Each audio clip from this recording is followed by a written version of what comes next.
All right, beautiful people, good evening, good afternoon, good morning, wherever you are joining us right on Eagle's Perch. And we are live right now. Okay, I remain your one and only, your Royal Flyness, Queen of the Eagles. And welcome to the episode number 8 of Eagle's Perch. So I tell you what Ego's Perch is about. It is where we comfortably address topical issues ranging from daily and professional lifestyle.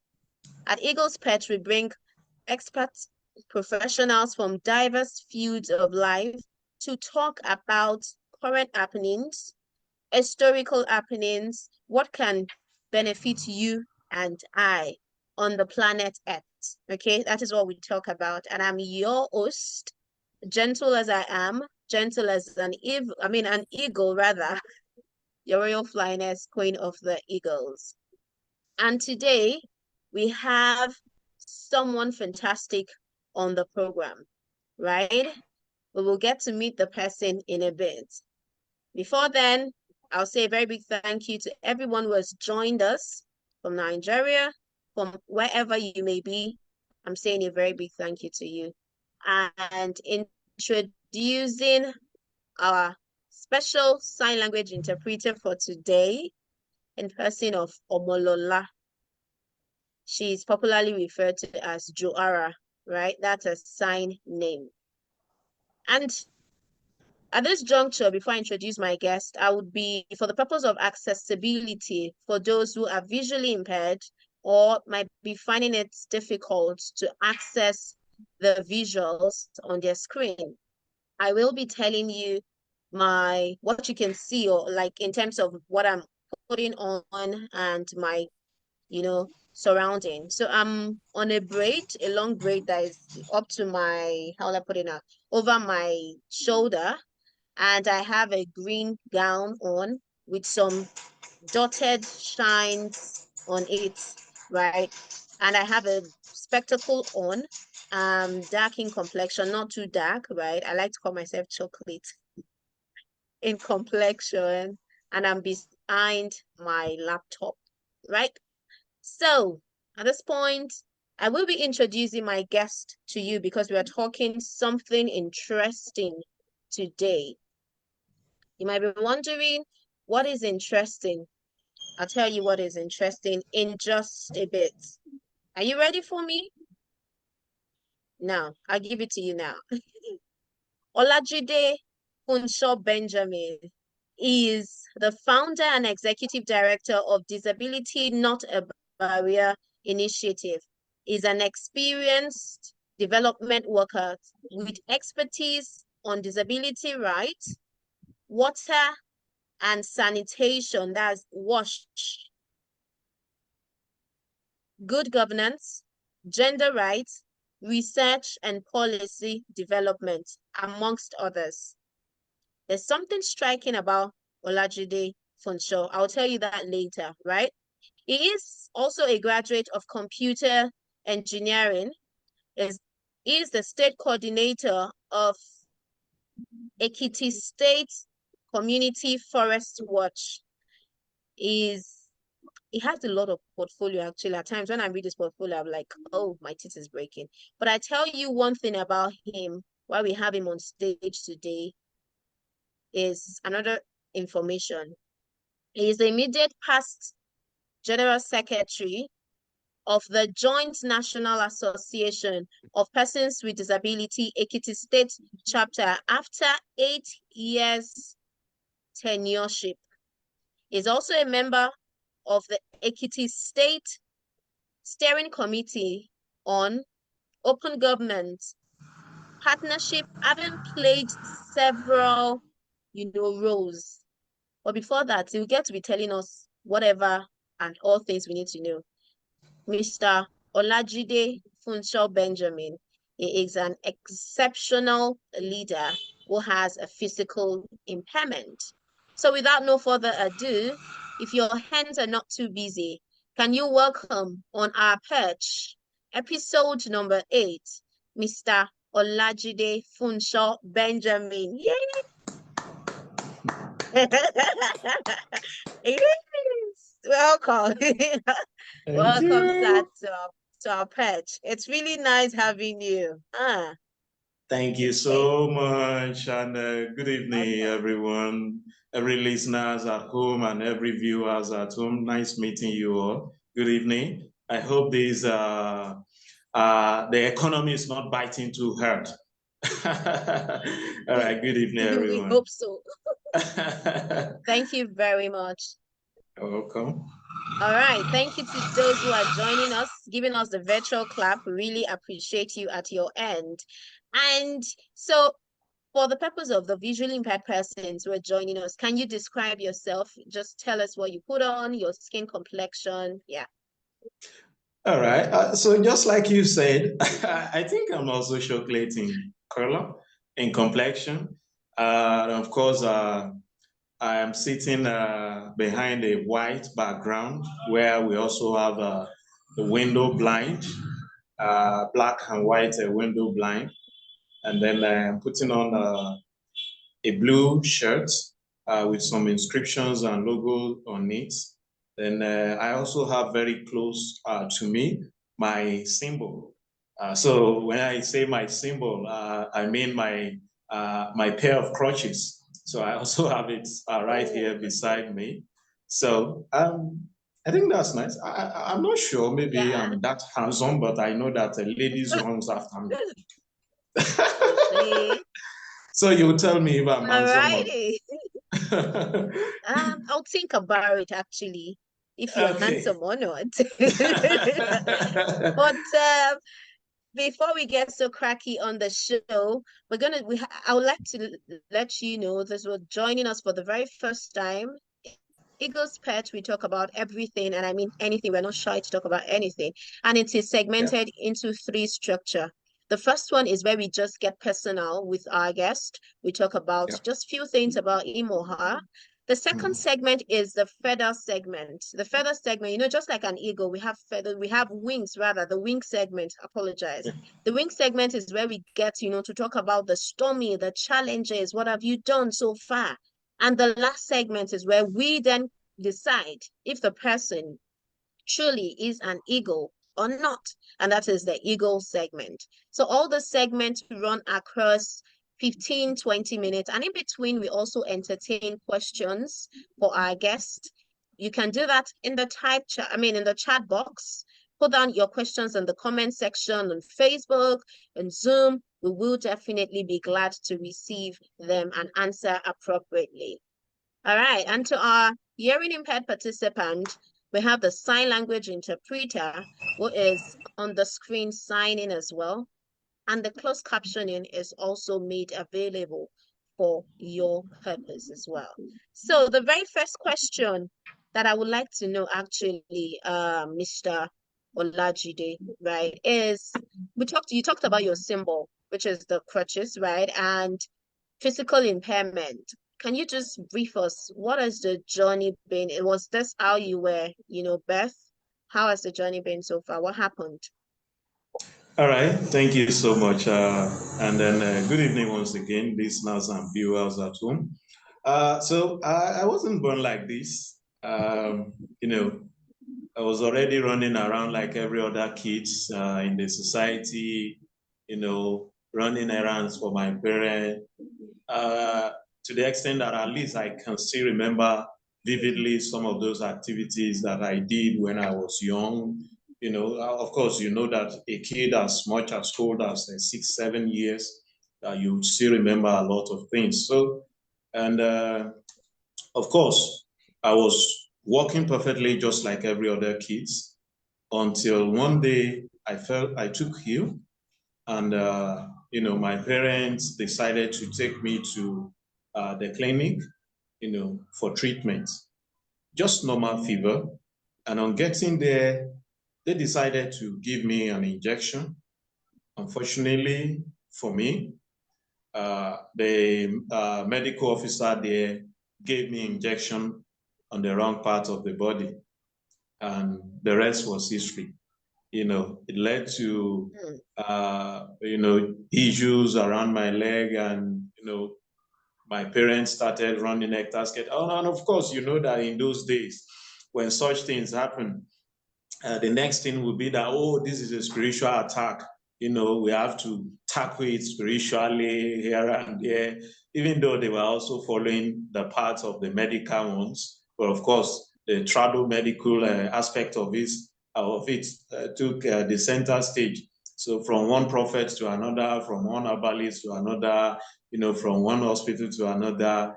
And, you know, the journey was so rough and tough. And until the time they resigned to faith, I mean, my parents, that maybe that is how God wanted it. And I've been making use of my crutches. But of course, it wasn't that easy, you know, for a child that has been walking around running errands for the parents before, and then suddenly I was confined, you know, to the room alone. And some of the kids that we've been running around before, the next time they now have to see me, you know, they now saw me crawling on the ground like an animal. So you can imagine the fear, you know, that came into them. And it was very tough. For most of them, the moment they saw me, they start crying. You know, some of them had to run away, you know, being scared of who I've become. But I didn't let that affect me. I had to brace up. Unfortunately for me, I also have a very good father who gave all the necessary support that any good parents could give to their children, you know, and he supported me. I was able to do the little that I did academically. And particularly, if it may interest you that some of the challenges that I faced while growing up, and especially while going to school in those days, was still part of those things that I still used to talk about often. Especially the very first day I got to the primary school, it was so tough. All the kids in the class, all of them were crying because, you know, I was already old. And then most of the kids in my class then, they were so young, so younger than I. So, and the moment they saw me, it was like they are seeing a ghost. So most of them started crying because, of course, they haven't seen someone like that before, you know. And I could see some of the teachers, you know, gathering themselves together, discussing about my matter, you know, contemplating maybe they would allow me to stay in school or not. And the only saving grace I had was the fact that my dad was also a teacher in the same school. And my dad was a senior teacher as at that time. So it was difficult for them to actually put the word straight to my dad that, look, we are not going to allow this your son to stay in this school because the children, you know, couldn't cope with him being around them. So, and I later had the information that even some parents had to reach out to the school the following day, you know, complaining that their kids do not want to go to school because they said that there was a particular kid in their school that looks like a ghost, you know. But because of the fact that my dad was in the same school, my dad insisted that my son had to stay. And then the teachers couldn't argue much because my dad was a senior teacher in the school. And I was also blessed to have my first teacher ever in life. That was the teacher who was teaching me in that class, Mrs. F.B. Babalola. She's late now. And she was one of those people that insisted that, no, this kid had to stay. So, and that was how I was able to continue my education. All thanks to God and all thanks to my dad. But of course, I'm very sure that every person with disabilities who might be watching right now and who might be listening would also, you know, attest to what I faced, you know, from secondary school to the higher institution, you know, some of those things that we encounter in terms of accessibility, in terms of discrimination. I studied computer engineering and I also studied computer science. I had HND in computer engineering. I also had a BSc in computer science. And normally, I had wanted to study mechanical engineering, but because of the disability, the lecturers had to insist. In fact, I was given admission to study mechanical engineering, but the school authority decided that I would not be able to study mechanical engineering, that they had to change me to computer engineering. And that was what led me to computer engineering. But I think I'm grateful to God for everything. It hasn't been easy, or at least God has been there for me. Thank you. Wow. Wonderful. Thank you very much. That was an exclusive and comprehensive detail about how, his physical impairment started. And one thing I would like to say about it is the fact that he had a supportive, system. You had someone who stood by you, a parent who understood the value of a child and the value that a child needs to contribute to the society. Kudos to your dad. Kudos to everyone that gave you that support. And so this would bring us to the, cat in the bag, which is about just your struggle. And I'm just wondering, was it the struggle and the challenges after you now became a big boy? You decided to say, okay, disability is not a barrier. Let's just do it. What happened? Why disability not a barrier?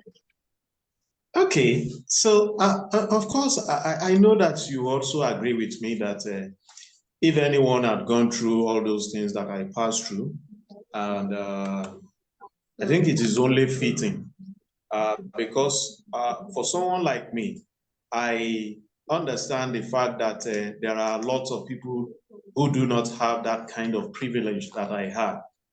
There are lots of people who do not have the kind of parents, the kind of dad that I had.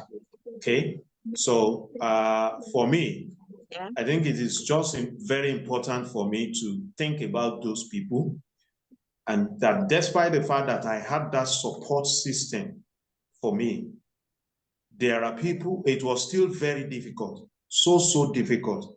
Yeah. Talk about the discrimination, talk about that stereotype, and a lot of things. In those days, it was widely believed that the moment you are someone with physical disabilities, it is, technically believed that you are never going to amount to anything. That was the belief in those days. As a matter of fact, I still remember those who told my parents while I was sitting down, and they were telling my parents that, look, instead of taking this boy to school, why not just allow this boy to go and learn shoemaking? It's not even shoemaking per se. The shoe repair. You remember those Ghanaians in those days? Repair shoes. So they are of the opinion that that is the only kind of work that I will be good at, that I will be able to do. So, and when I look at all those, I now remember that there are people who wouldn't have the kind of parents that I had. There are people who don't have the kind of privilege that I have. And what would they be going through if, despite the fact that I have such support system, and yet I still had to go through some of those things that I went through, that I can only imagine what others who don't have such support system will have to go through. So, and that was what led me to the fact that, yes, I can also do something. God has blessed me. God has supported me. I was able to surmount some of those challenges. Why not also support others? Why not also support the society to be able to overcome some of these challenges? And of course, we have also come to realize that sometimes saying that you are giving out gifts, you are giving out this to, the persons with disabilities, they are not sustainable enough. So it is better for us to challenge the system to ensure that certain policies, certain issues are institutionalized, so that even if another government comes, they will be able to know that there is an existing policy, there is an existing legal framework that has to be followed, so that the process will continue automatically. Not that those who are coming after us will begin to fight the same fight that we have fought. So that was why we and I, together with other people with me, decided that, look, we need to do something. We need to fight this cause. We need to ensure that there are legal frameworks We need to ensure that there are institutionalized frameworks for persons with disabilities, that there should be programs that have been highlighted that cannot be changed by anybody or by any government later in life. So, and then bit by bit, we started it. It was tough, it was rough, but God helped us. And of course, just like even in my higher institution days, you know, I've said this in other programs, that I contested for the position of the General Secretary of the Student Union Government of my school. And I think I may probably be one of the very first in history. In fact, I was the first in the history of the school, and even in the state, in Kwara State, that will be a person with disability that will contest for such positions. And for those who know the Federal Polytechnic so far, in those days, you will know that for a person with disability to try such, it takes courage. And I bless God because I was able to do that. And then that was when I started the slang, ability in disability, because my opponent started campaigning against me using my disability. And it was like it was working. And suddenly, I got to a particular lecture room one day where we wanted to go and make our campaign. And then on getting to the lecture hall, the students there started shouting ability in disability. I was like, wow. So I was already scared that by the time I will get there, they will not begin to talk about my disability. But on getting there, they were the ones that started shouting ability in disability. Wow. So I felt that, well, this is the opportunity now. And all my team members, you know, immediately they designed flyer and they begin to put my crutches on it. They begin to put wheelchairs on it. And it now became the logo. So when I've even introduced it myself, so how are you going to use it now to campaign against me when it's already showing on my flyer? And for the record, and you can still check the record at the school, I won with the highest margin that anybody could have won. Wow. The highest margin. And I did excellently well. And I'm very sure that as many students who passed through the school during those periods will still attest to the fact that I was the best in those days. And in fact, a lot of people confused me to be the president because I was very vibrant. Yeah, despite the fact that I was the general secretary, most issues were directed at me. And I did well. And I am glad that I did well because God really helped me. A lot of news platforms carried it then. So for me, it was very tough. And having gone through all those things, I think it is only fitting for me to also give back to the society. The society has given much to me. Persons with disabilities have given much to me. Perhaps I may not have even won the election if I had not been a person with disability. So I think even my so even my disability has also given much to me. And I think it is only good for me to also give back to the disability community. Back to the disability so, and that is exactly what I've been doing. Awesome. Great. Oh, Mr. Olajide, wow, thumbs up to you. Actually, you've been doing well, and I was just wondering, I'm sure some people are like, wow, like before people used to think, or people think actually that I talk, but no, I've met my Oga today. I'm still learning from you anyway. All right. So on that juncture, a lot of people say that. I was speaking with someone today, and the person was like, Kemi, why exactly that we have a lot of disability organizations?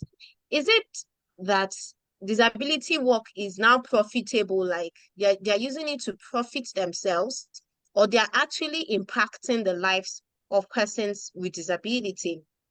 And this brings me to the question where I'm asking you as a person with disability or as an NGO focus on disability rights, talking about governance, research, policy, and all that.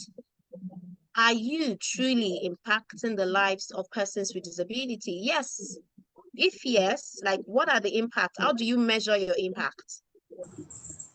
Okay, so thank you so much. I am not going to defend any organization, and I am not going to defend organizations of persons with disabilities, but I think the record is there to see for everyone if we are making impact or not.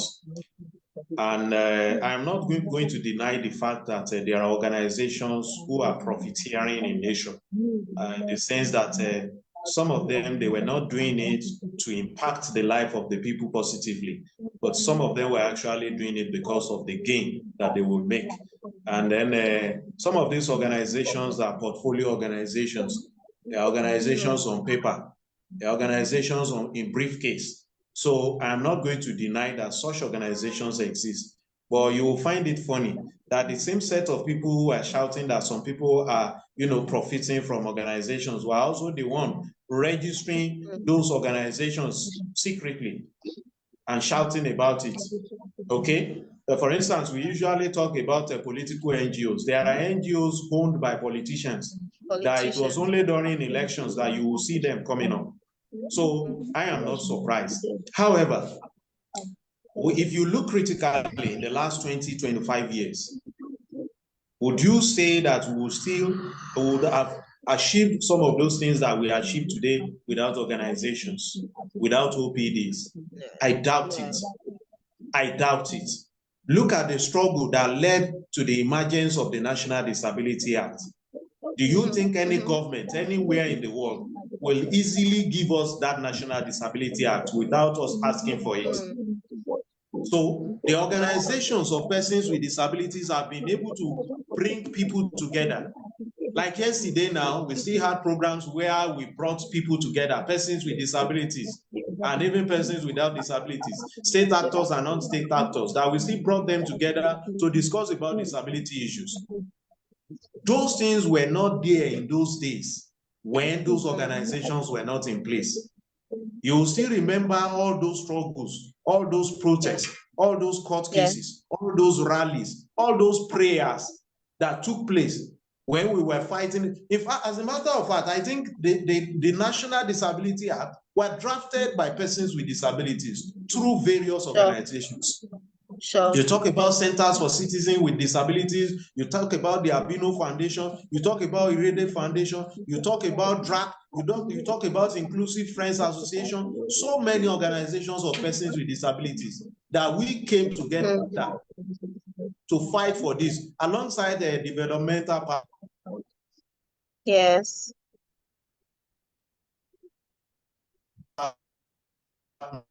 The development partners. We were working in this field, we were facing, and we have come together, and that is why we are having it today. And you know that even having the National Disability Act was not yet the success that we were expecting. And we had to begin all over again, to begin to fight for the implementation of the same that actually led to the establishment of the National Commission for Persons with Disabilities.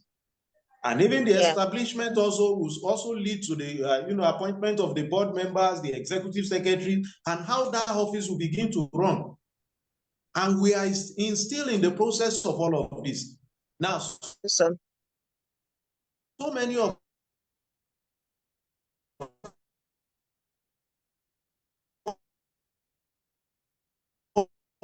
us are walking around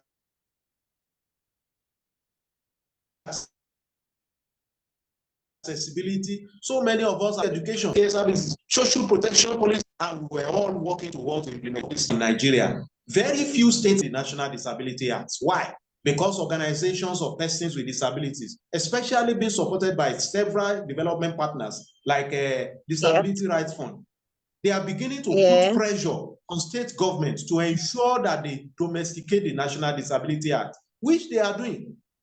So we have to appreciate the organization. So the impacts are there for us to see, because it's beginning, to have multiplier effects. You begin to see states now appointing a special advisor, special assistant on disability matters, appointing GMs, appointing permanent secretaries who are persons with disabilities. Do we have that in the time past? No. Now you see various empowerment schemes now coming up, and they are beginning to, as they are also planning for the youth, as they are planning for women, they are also beginning to plan for persons with disabilities. Do we have that in the time past? In the time past, it has always been the charity model. But now, it is the right model. We are beginning to fight them. There have been court cases. You remember the case involving Dr. Shike Okogu, involving one hairline then? Yeah. That they had to sue them to court. Yes, yes. And we won the case. And that was what led to the fact that now when you see the policy document of most of the airlines now, they now have issues, they now have sections around the disability matters. Are we still saying that we are not feeling the impact? The impact is all there to see for every one of us. Okay. So talking about impactation and bringing it back to, Disability Not a Barrier Initiative, that's DINABI, your organization. I just want you to, because of time, I still have several questions to ask, right? So I just wanted you to keep your answers brief, right? So how does your organization, adapt to the revolving, needs and trends in the disability community? How does DINABI do that? Okay, so for us at DINABI Nigeria, we don't just think about issues that persons with disabilities have. We normally go through what we call a baseline survey. Oftentimes we ask persons with disabilities within our vicinity to talk to us about what they think are the issues. We conduct the baseline assessment. We listen to them. Sometimes we conduct FGD, focus group discussion. Sometimes we do key informants interview. Sometimes we roll out an online survey, to know what they feel, to know what the issues are. And from there, we pick the one. And in fact, as a matter of fact, oftentimes they are the one that will also provide recommendations. And then we walk around it. Awesome. And together with them, we look at how we can tackle it.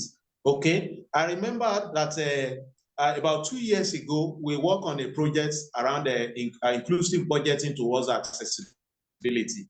And it was was persons with disabilities in Ekiti State that told us that the issue of accessibility is very, very germane to them. Accessibility in terms of information, accessibility in terms of physical infrastructure. And then we swung into action. We contacted our donor and we wrote to them, and they supported us, the Disability Rights Fund, and they supported us, and we carried out the project. May I just inform you that just about 3 months ago, the State Executive Council in Ekiti State issued an order that no public building in Ekiti State will be constructed again without accessibility facilities with it. They issued out that statement. And I believe that everyone will see it online. And it was as a result of that our advocacy. Again, during that our advocacy around accessibility, they asked us, what do we want? And we told them that as part of our demand was the employment of sign language interpreters into key areas. And immediately the government of Ekiti State approved that 6 sign language interpreters should be appointed, should be employed. And they were also posted directly to those places that we highlighted in our recommendation. They posted 2 to the Ekiti State University Teaching Hospital. They posted 2 to the Broadcasting Service of Ekiti State, which is the TV and the radio station. They posted 1 to the Office for Disability Affairs, and they posted another 1 to Ministry of Health.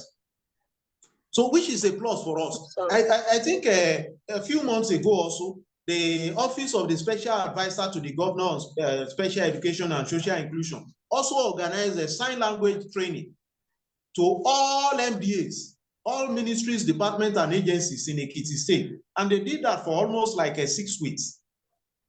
And it was also as a result of that, our advocacy. That is just on a single project. By the time you look at some of the buildings now, they are beginning to reconstruct them in such a way that they will have ramps, that they will have handrails. And those new ones that they are constructing now, it's mandatory now for them to make sure that they have ramps and handrails and other accessibility facilities. So these are some, now virtually every program that will be organized by government now will have a sign language interpreter there. Every of them. So that is just on a single project. And we still have Awesome. other ones that we have worked on, that we have also achieved the success around it. So whatever we do directly in collaboration with DINABI. That is the Joint National Association of Persons with Disabilities, because they are actually our umbrella body. They are our organ. So when we are bringing in any project or we are starting any project, we call them.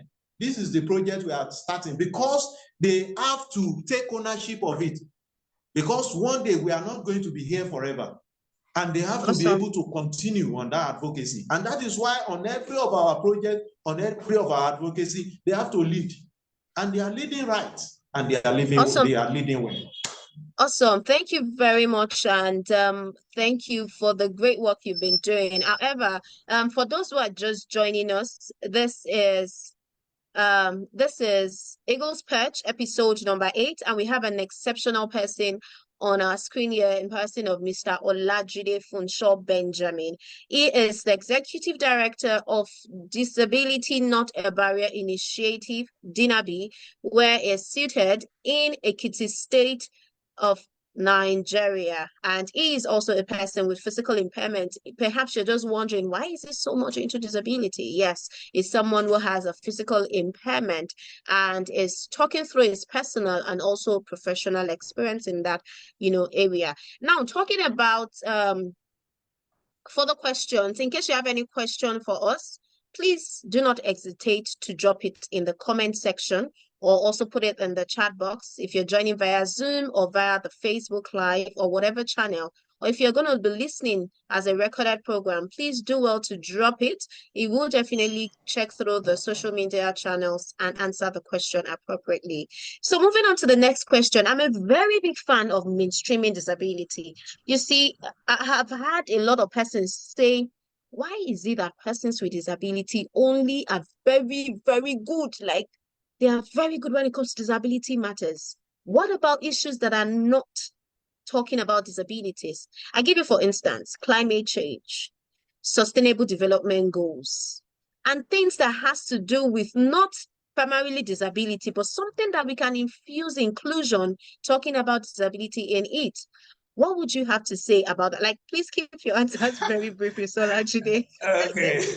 So, Yeah, sometimes I could be a talkative sometimes, but you just permit me that I way. will. No So problem. let me just be clear with you that for us at DINABI Nigeria, we are not so particular about disability rights alone.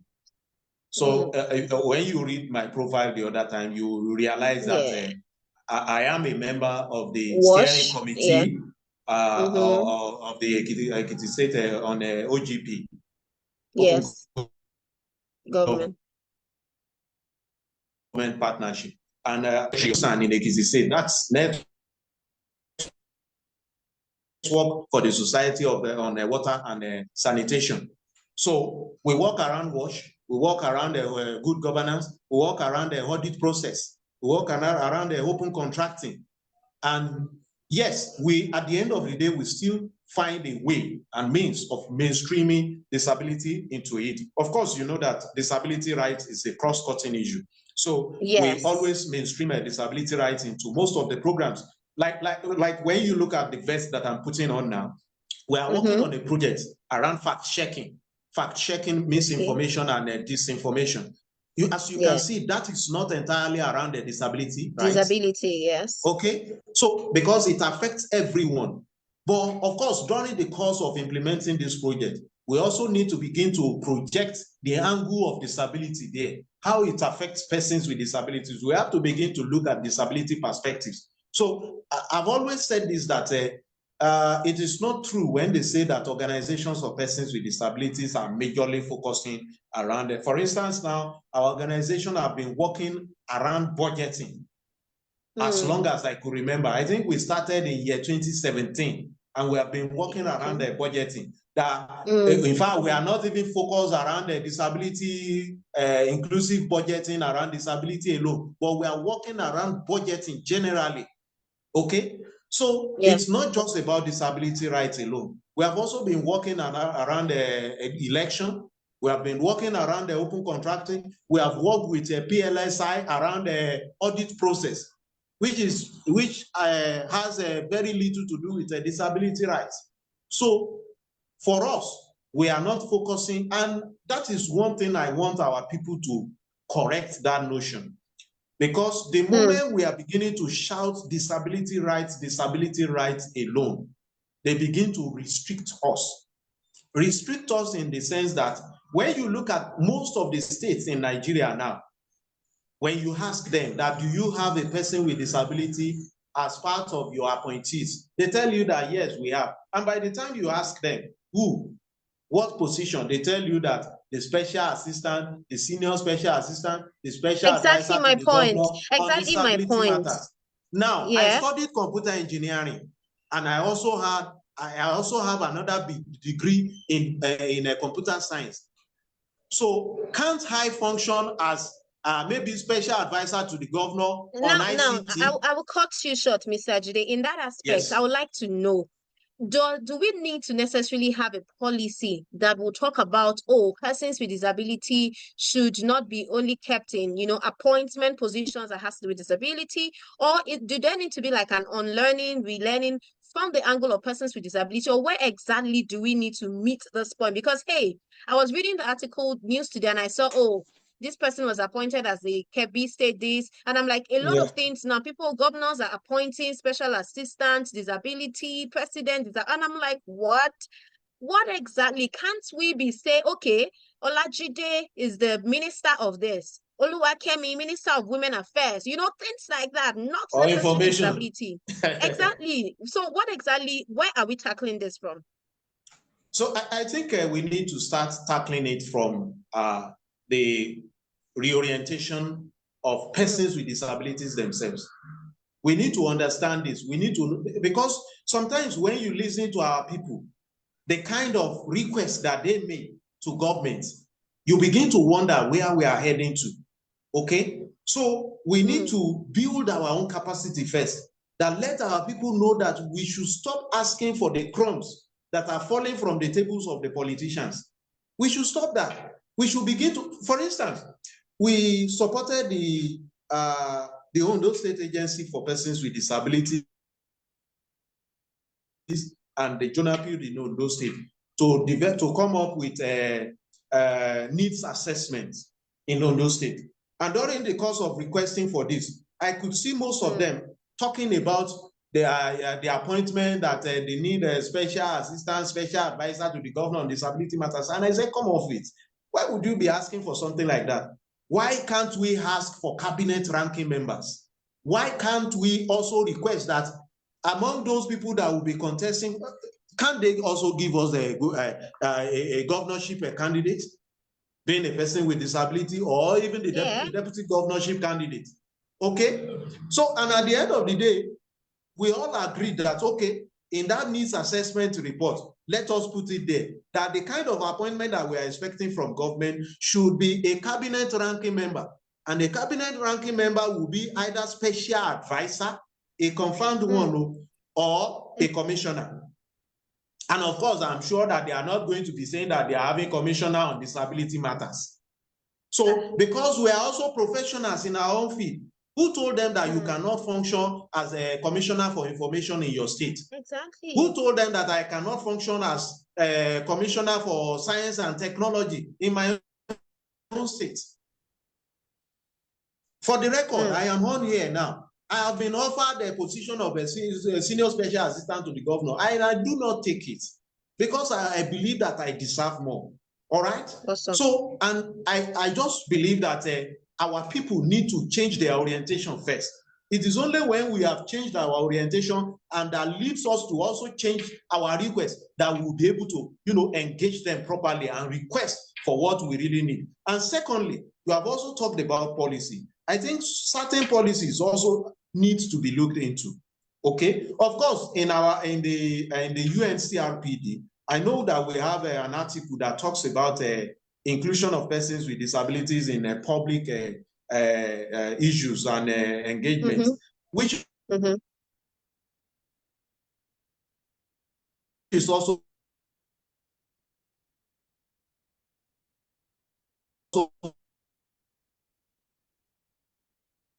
very, very critical. And I think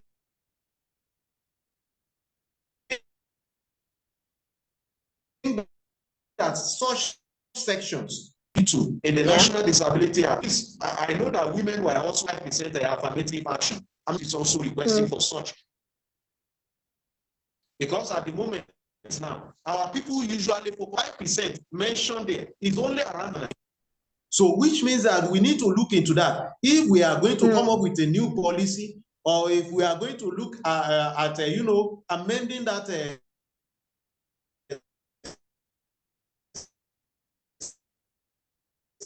section of our act for the disability, come up with a framework on it.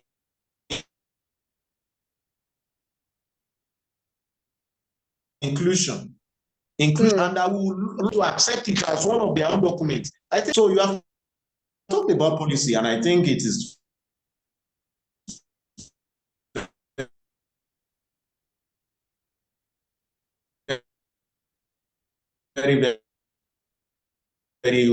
very, very germane in our own capacity, so that at each point in time.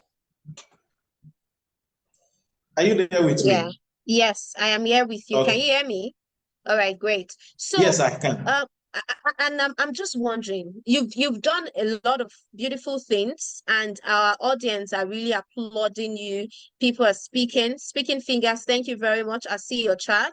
Alexandra, everybody, Mr. Ola, thank you very much for your comment. If you have any questions, anything you need to, say to our guests, please put them in the comment section on Facebook or on Zoom. We are definitely here to answer your question. And over the years, it's very, very interesting to know that disability rights or issues that has to do with disability has tremendously uplifted. Like you said, we now have the National Disability Law. That's the domestication of the Convention on the Right of Persons with Disability. We now have several policies about, let's say, up to like 15 states in Nigeria has domesticated the national law. As that, I mean to say, yeah. So now, if we have those and we have this national law, and I'm just wondering, in a patriarchal society where the right of women generally is really behind, women are seen as weaker vessels, women are seen as unintelligent, women are seen as domestic chores.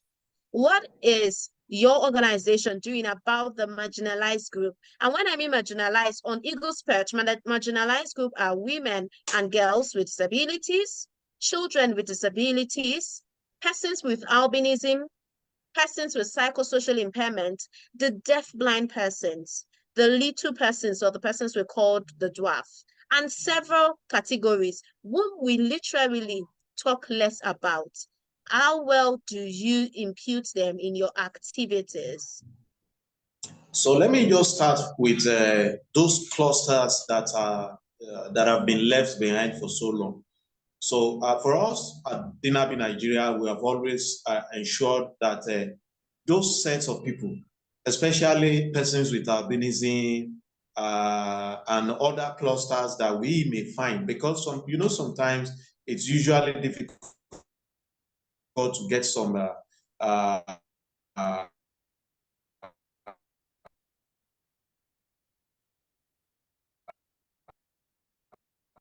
some of those other clusters reside in Lagos and Abuja. We have always they are included in most of our programs, and then we have always given them the platform to the general public, of course. But beyond that, just like you also talked about women and girls with disabilities, right now we are also implementing a project around the issues around women and girls with disabilities and GBV in Ekiti State. And that is one of the projects that we are running presently now. And then we have been able to train women and girls with disabilities around the GBV issues. We have been able to train NSCDC officials on how to handle the issue of persons with disabilities, women and girls with disabilities, as far as it concerns gender-based violence. So we have been doing a lot of these things around women and girls. So we are not going to stop there. As far as we are concerned, in fact, most of the donors now, they will always request that you tell them how you are going to incorporate the marginalized communities into your programs. So, which is very, very key to us, even including those ones that you have not mentioned, which I'm not going to also mention here today, because I know that perhaps the law of the land may not allow us to Permit. mention such now, of Yeah, course. yeah. So, but nevertheless, there are also still people within our community. There are also still people within the society. You know, when you talk about persons with disabilities who are also having HIV/AIDS, they are also part of the marginalized community, and we also Yeah. need to think about them, and we also need to incorporate them into our programs, which we also do. So it is very important for every one of us. And now it is not just about DINABI, it is not just about OPDs now, but also even about JONAPUD, which is the umbrella body of persons with disabilities. We need to begin to bring these people, we need to begin to bring them on board. I thank God that Mr. Solomon is doing a lot, you know, to bring the deafblind community into the space. And very, very recently also that the persons with albinism in Nigeria were also incorporated into JONAPUD. And I still want to see others come in because we have a lot of them. So God will help us. So I think that it is getting better and it will continue to get better. Okay, so awesome. So can you hear me, Mr. Jide? Yes, I can hear you. I can. All right, great. So because we have less time, I would also implore you not to forget to keep it very brief. I have cogent questions Okay. here right now. So the very first question, which I would ask, would be talking about assistive devices. I, as a visually impaired person, a blind person, I use a Y cane as mobility aid and several assistive devices that possibly are not in Nigeria. Right? And they have to ship them in. There is this custom cost that I'll be like, Yeah. to be a person with Custom duties. disability, yes, custom duties. To be a person with disability, is it really a crime, right? Where I will have to pay times 5 than every other person. Is there anything you think can be done, or anything? It could be part of your, cabinet for DINABI? I still have several questions, so I would like you to keep So it very brief. so for me, I think the ideal thing is for us to advocate for the production of such equipments, those In assistive Nigeria. devices in Okay. Nigeria. One, I think that will go a very long way in reducing the cost, because when the cost of import is removed, definitely the price may But likely as come much down. as you're That is saying one. that we But should of course, do local production, please, are you sure yes. that we as Nigerians who want to purchase it? Because there's the aspect of, oh, is it, reliable? Is it, Yeah. yeah. So I think we need to start from somewhere. Rome was not built Mm, in a day. We need to begin to look into that, because that is the only thing that can solve the problem permanently. But I think the other part, the other one that can also solve the problem temporarily, is the issue of tax waiver. Okay, the import duty waiver on those assistive devices. So I think there is need for us to also engage duty bearers around this. okay. Okay, and then Awesome. if there is going to be some policies around import that Yeah. that will be fit into. Okay, Yeah. so I think the issue of duty waivers, tax waivers, should be incorporated in any policy that has to do with customs and the rest, so as to Yeah. be able to remove, or even if they Awesome. cannot remove it, they should be able to reduce it. That is two. Okay. Then also, I think such devices can also be subsidized. In advanced Okay. countries, most of those devices were subsidized I think the issue of subsidy is something that is common to most nations.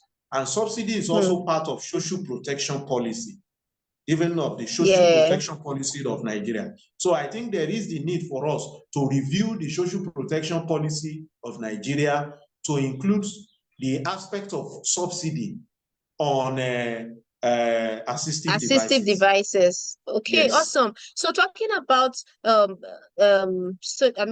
policy bearers and what have you. Someone dropped a question. So we have just less than 10 minutes to round up this episode. So please, if you're just joining, you can drop your questions in the chat box, in the comment box. We've been talking with the executive director and founder of Disability Not a Barrier Initiative. And I tell you, it's been a lovely eye-opener from his end as a person with physical impairment and someone who is doing something great in Ekiti State, Nigeria, and also the nation at large. So I have a question talking about duty bearers.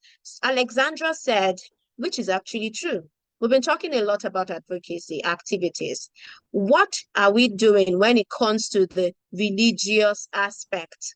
Religious aspect and faith-based organization, right? There are several persons with disabilities here in Nigeria, at least where I am, and I know a few persons that have refused to go to physical churches for over 10 or how many years now. And this is because of the discrimination, either intentionally or unintentionally, that has been portrayed to them in the religious or faith-based organization. What would you say about this?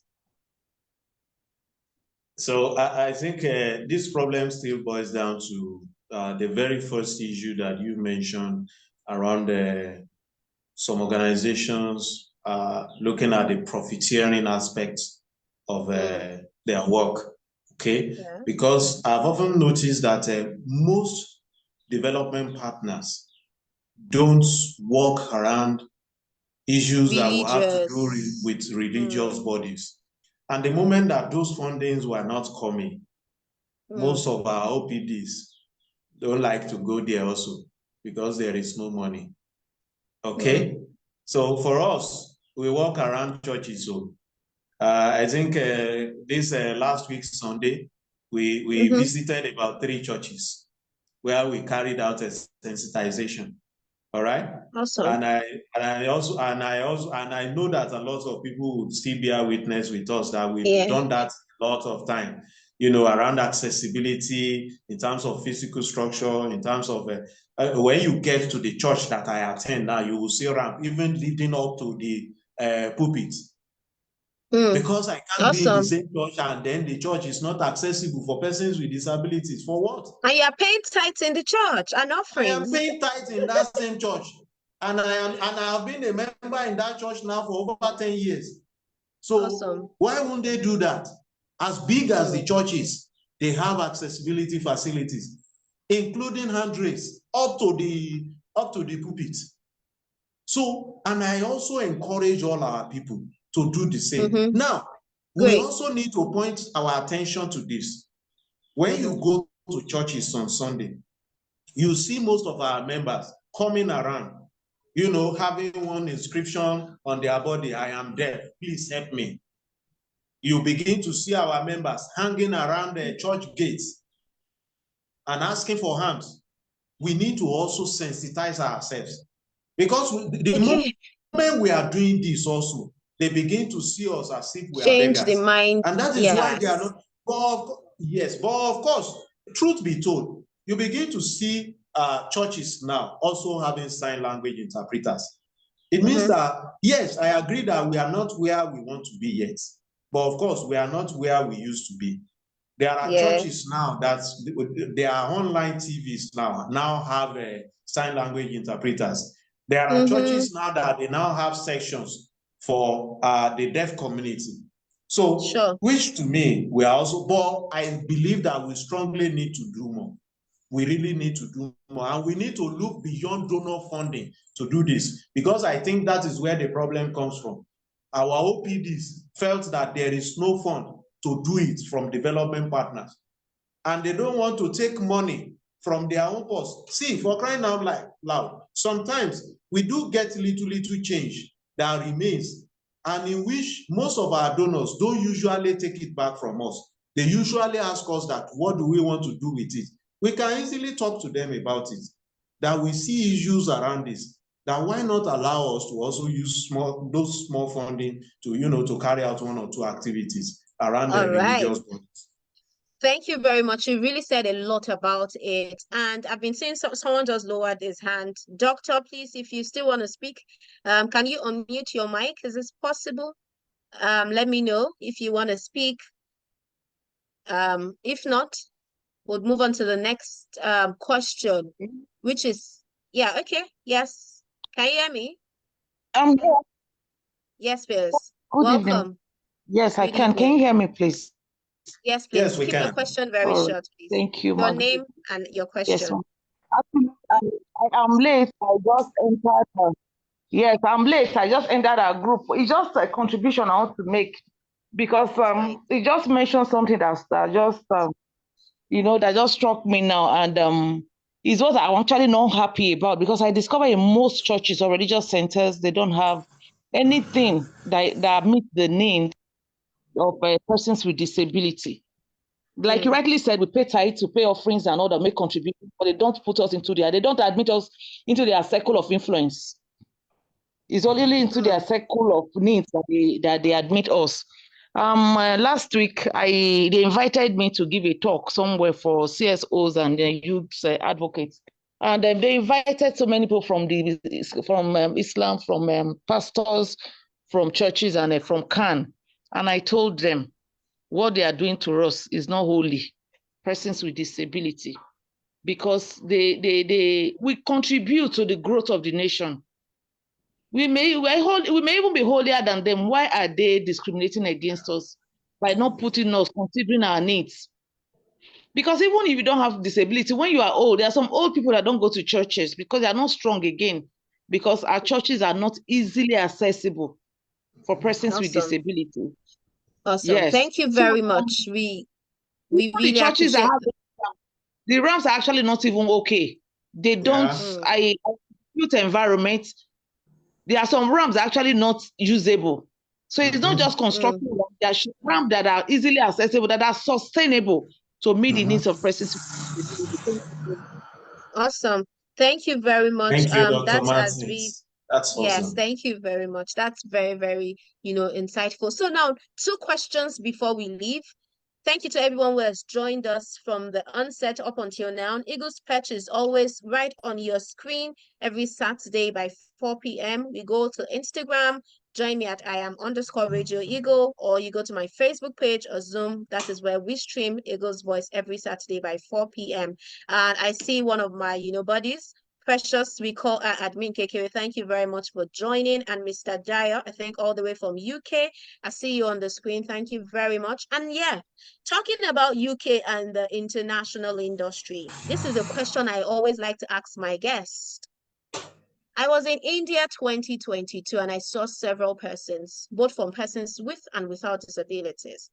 And there was something striking that we do not talk about back in my country. Oh, this is something that I call the rainbow color, the queer community, the LGBTQI community. You, as Olajide Funso Benjamin, what do you say? Do you accept LGBTQI community as a being, as Olajide? If you see a person with disability who is a queer person, would you disown or disfriend that person? Just briefly, please. Thank you.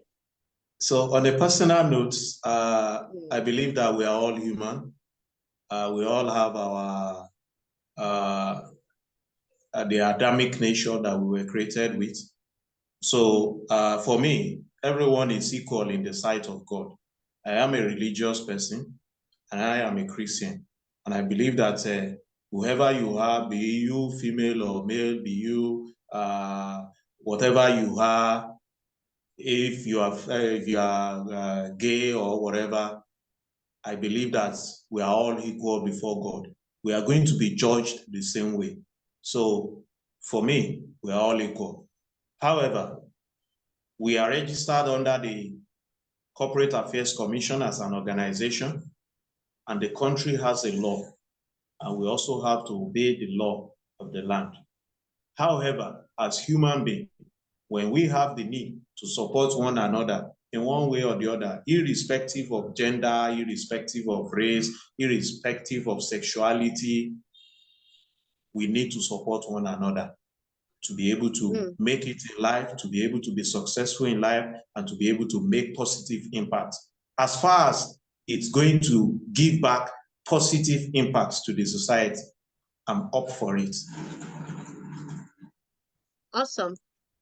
Awesome. So at this juncture, I would like to say a very big thank you to Mr. Olajide Funso Benjamin for joining us on today's edition of Eagles Perch, episode 8, where we comfortably discuss with expert professionals across various fields, and we ensure that the goal is to mainstream inclusion. And when we talk about inclusion, it's not just about disability. It could be about gender, it could be about the rural community, etc. And I hope that when we call you next time, Mr. Olajide, you will do well to oblige us the calling. Absolutely, absolutely. Thank you so much. All right. So on a final note, what would be your Eagles talk to everyone who is listening? This is where we get to confirm if you're an eagle or a chicken. So tell me, what would be your talk to everyone who is listening to you right now?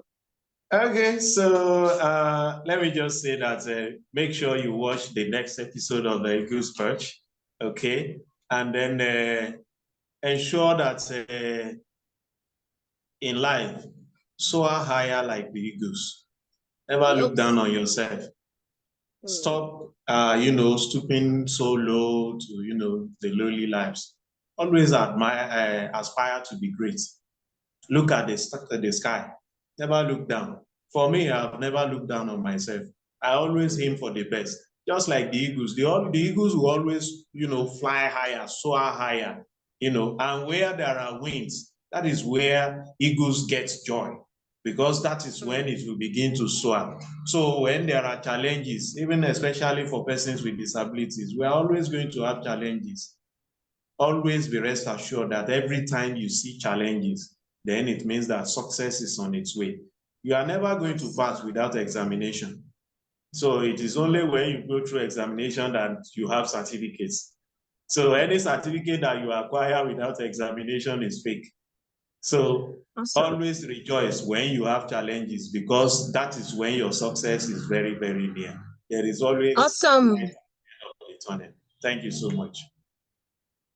Thank you very much. And speaking figures, we see you. Thank you very much to everyone who has joined. And this is where I get to always tell you, it is okay not to be okay, but it is not okay when you keep staying in that situation where you are.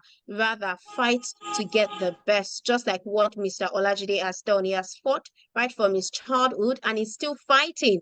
He has rejected the, appointment of being a special assistant to the government, or being paid by government. That is to tell you that it does not want to sit under the chairs of just being called a person with disability, but being a human first before his disability. And this is where I would like to say a very big thank you to Omolola, who has been the fingers beyond the screen, giving us some signing, and to everyone who has joined from locally, nationally, internationally. Hey, I love you to the bone marrow, and please do well to join us on the next episode.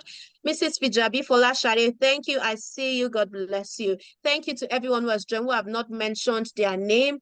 Everybody, Bolarinwa Elizabeth, everybody, I really say a very big thank you to you. Until next time, when we come your way, Oluwa Kemi Odusoya.